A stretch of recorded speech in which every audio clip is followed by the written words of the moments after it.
Okay, got a cool comparison for you today. Old European cuts. The real McCoys, the real antiques.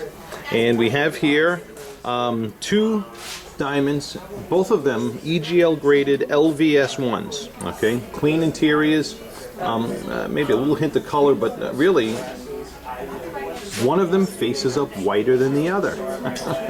Take a guess which one does. And if you said this one, you would be correct. All right. And in the lineup, we're going to be including one more old European cut as well, and that is this one, which happens to be diamond. By the way, these two weigh between 105 and 110. Okay. This one here, right in the neighborhood of 115, and is a JVS2. But between the three, you know, listen, hey, you got your quirkiness and your old world charm in every one of them, but there is definitely one that stands out as being the brightest in this lineup, and it would be this one. All right, and I think you can see that on the video as well. But you know, you never know what you never know what to expect with old European cuts. And we happen to find this one here is the cherry in the lot. And we're going to next take a look at, don't get me wrong, there were some bright reflections in both of the other ones as well. But this one's really taking it. All right.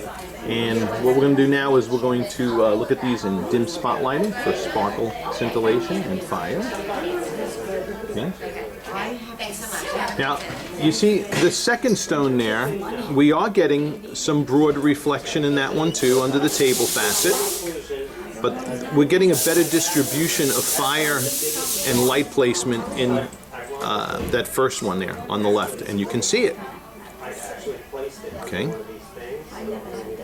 That is nice, fiery, old European cut. Okay. The last one, again, you know, we're getting some sparkle in that one too. But if I had to rate them 1, 2, and 3, I'd keep them in the same order I have them in right there, with regards to fire and sparkle scintillation. Okay, and I think the video is doing a good, clear, plain job of showing that. It looking stronger spotlighting now. All right. Wow. So even under the more intense spotlighting, we're seeing the same kind of results here. That first one is very fun to look at here in the spotlight. Beautiful, beautiful fireball of an old European cut. Now, let's just some word about these other two old European cuts. You know, in the world of old European cuts, this is really what a person's more, you know, going to see more often. All right.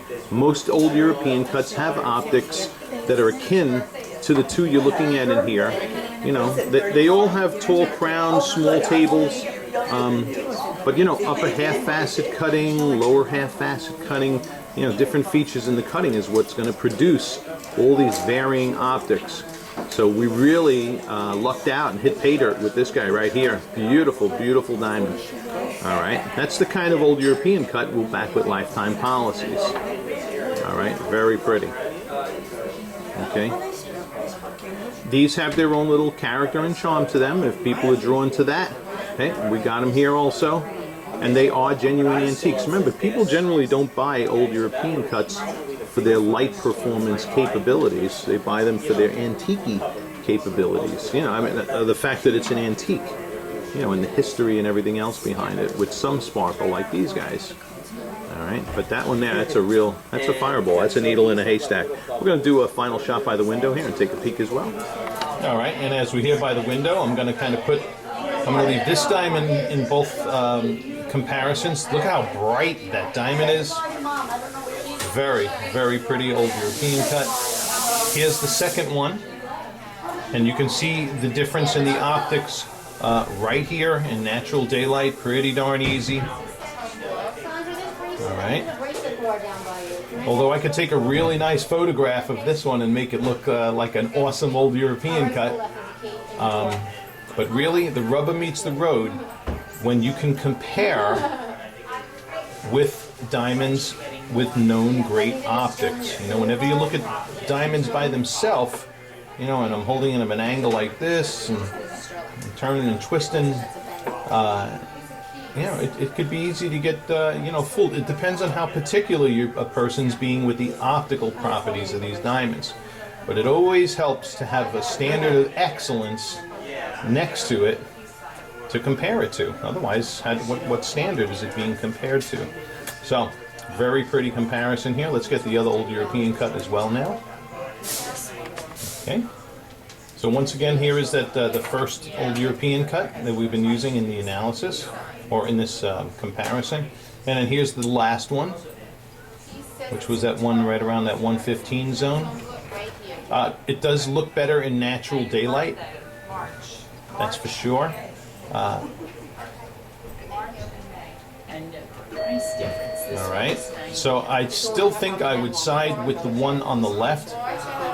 It had more fire in it as well. You know, looking at them in the spotlighting, big factor there. But in natural daylight, this one does take on a more pleasant appearance. Even better, I think, than the second one. Okay.